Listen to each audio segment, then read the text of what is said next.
All right, Dolphin fans. So I was scrolling through YouTube today and I found this from Rich Eisen. And he's talking about if Tua is worth 50 plus million a year.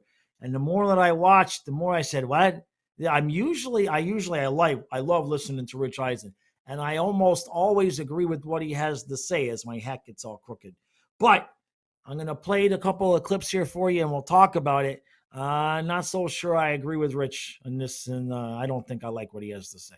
My question for you, sir, is do you think that Tua should be a $50 million quarterback? I know he's up for a big contract. Okay, Nick. I would say if he can get it, sure. I bet the Dolphins are grinding right now. They're grinding right now. More like the 40 range, maybe 35-ish. Yes. No, not 35-ish. No. Tua Tagovailoa is definitely going to have a salary that starts with a 4. But this is the interesting conversation to have. And thanks, Nick. Appreciate you opening this can on the program. If you're the Dolphins, you're going to be sitting there saying, all right, Goff just got 50-something annual, salary. Yeah. And he almost made the Super Bowl. Tua just made his first playoff game appearance.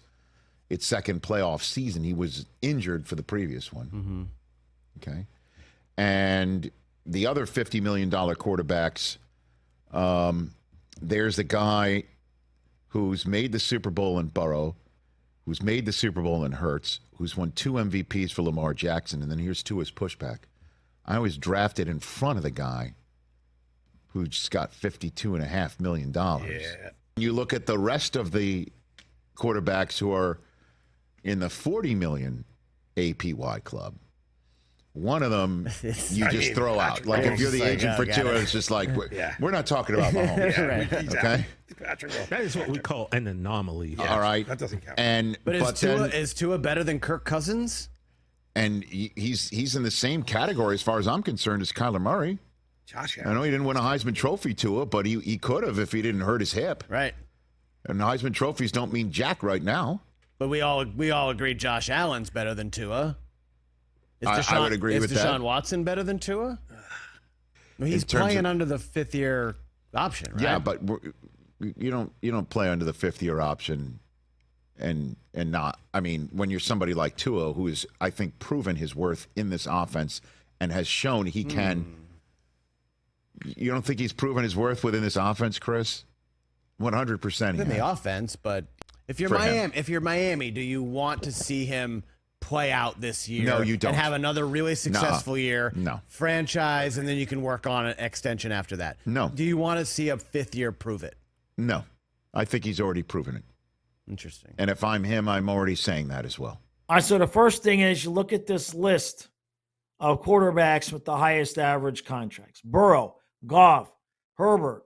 I always want to say A-Bear, but it's not. It's Herbert like Sherbert. Lamar Jackson and Jalen Hurts. I can think of a lot of reasons why Tua is nowhere near as good as any of those guys. All right? Give me those 5 guys or Tua, and if I need a touchdown in the 4th quarter, Tua's the last guy I'm picking. And I hate to put it that way, right? Tua's the last guy that I'm going to be picking. He does not belong in the 50-plus conversation. Now, that doesn't mean he's not going to get it. I'm just saying, in my opinion, I don't think that that's where he belongs. The next graphic is probably closer to his speed. All right, now these are obviously a little bit wonky with the contracts here, right? Mahomes at 46, Murray at 46, Watson at 46, Cousins just got 45, and Josh Allen somehow is the least of them all out of the 43. If you give me these 5 guys and Tua, and I need a touchdown in the 4th quarter, I'm going to take Mahomes and Allen definitely over him. I'm definitely going to take Tua over Murray and Watson. And Kirk Cousins, that's it. Honestly, the $45 million of Kirk Cousins, that's Tua's contract. As I'm thinking about it, because he's the guy that I would say is the toughest call. Now, they're completely different players and all that, I understand. But in terms of where he's going to fall financially. The other 5 guys in their 50s, Tua has not. What are we talking about here? He has not proven to be worthy of that. He's played a 1 playoff game and it wasn't good. And the reason why it wasn't good is because it wasn't good leading up to the playoff game when we could have had a home playoff game. Now, I don't want to sit here and just completely bash Tua. Now, they're talking about should the Dolphins just let him play on his 5th-year option and then maybe franchise him in a prove-it scenario. Yes, please. Yes, please, and boobies, please. You see what I'm saying? You go to the titty club and you say, boobies, please. It's the same thing here. Yes, do not give him a long-term deal. We will be hamstrung for a while. Play this year out. Let's see. Is McDaniel going to be here long-term? Is Tua going to be able to win a playoff game?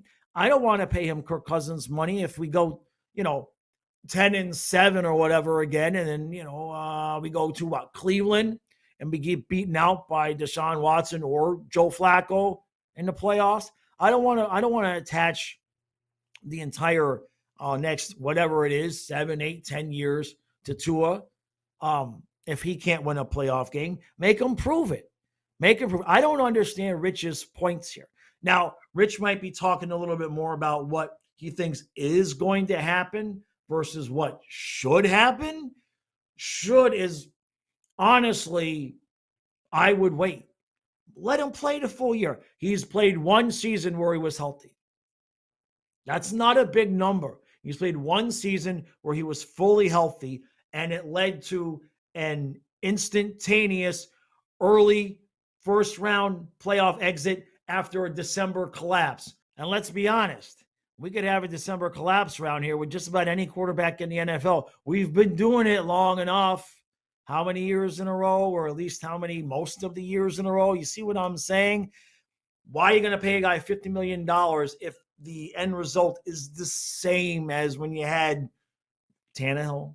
I'm not saying Tua's Tannehill, but you get what I'm saying. If the best you're going to get is, oh, good, he actually made the playoffs healthy, and then we lose, you've got to make the guy prove it more than that. Now, some people are going to say I'm bashing Tua. It is what it is, man. If you're not willing at this point to at least say that we should wait to sign the guy, I don't know what to tell you at that point. I think that's what Rich is thinking. I think Rich is thinking what the Dolphins are going to do, because I don't know how much confidence we all have in Greer to not sign him to a $300 million deal, right? 6 years at 50. Jeez. I get sick just thinking about it. No, let him play this year. And if we have another year like he did last year and we still can't win a playoff game, you franchise him maybe.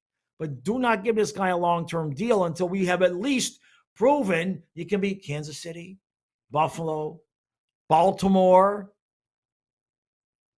Houston nowadays, when it counts.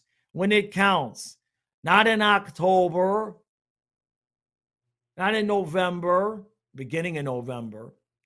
Show me the way that you can play in December and January, and supposedly there's actually football they play in February. I don't know if you guys are aware of that or not. Show me how you're going to look under those circumstances, and then we'll talk about $300 million contracts.